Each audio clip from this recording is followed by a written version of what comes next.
দেখা উচিত। আমার মনে হয় আপনি নিজেও ইন্সপায়ার্ড হয়েছেন এই মুভিটা দেখে। বিধবা নারী কি এইভাবে চলে? বিধবা নারীকে লিপস্টিক দেয়, বিধবা নারীকে মেকআপ করে, বিধবা নারীকে শাড়ি পরে। আমার দেশের প্রতি অনেক দায়বদ্ধতা আছে and আমি এই দেশের জন্য কিছু করতে চাই। আমি অভিনয় করার মতো আসলে আমি তো আমার কোনো এক্সপেরিয়েন্স নাই বা আমি কোনো অভিনেত্রীও না। আমি একদম পুরো দোস্তর বিজনেস উইমেন। সো আমি প্রডিউসার হইতে পারি, আমি এখানে ইনভেস্ট করতে পারি।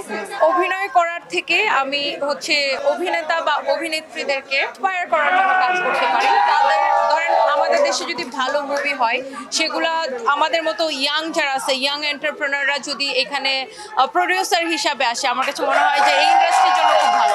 পার্সোনালি বাঁধন আপুকে আমার অনেক আগে থেকে পছন্দ, কারণ বাঁধন আপুর লাইফ হিস্ট্রির সাথে আমার কিছুটা মিলে যায়। উনি ওনার মেয়ে নিয়ে ফাইট করেছে, আমিও একসময় আমার মেয়ে নিয়ে ফাইট করেছি, তখন থেকে আমার ওনাকে অনেক পছন্দ। অ্যান্ড আজকে ওনার আমি সত্যি কথা বলতে মানে লাস্ট মুভি দেখেছিলাম 2020-এ বা এরকম লাস্ট হলে যে। সো আমার আজ এত বছর পরে একটা মুভি দেখে খুবই ভালো লাগছে, মানে হলে এসে মুভি দেখে।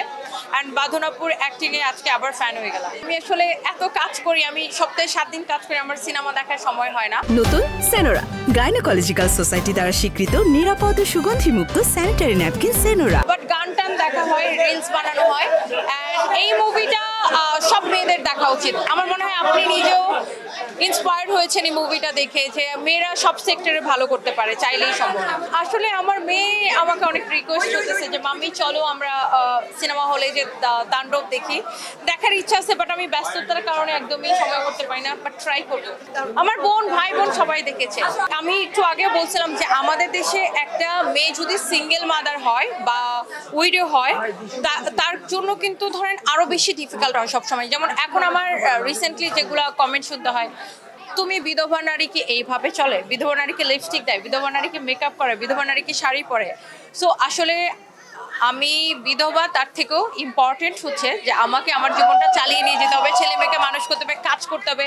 আমার দায়বদ্ধতা শুধু আমার পরিবারের প্রতি না, আমার সমাজের প্রতি, আমার দেশের প্রতি অনেক দায়বদ্ধতা আছে। অ্যান্ড আমি এই দেশের জন্য কিছু করতে চাই, একটু হলেও কিছু করতে চাই। সো এই ধরনের অনেক রকমের বুলিং শুনতে হয়। সো আমি এই বুলিংগুলো আসলে তুড়ি মেরেই এগিয়ে যেতে চাই আর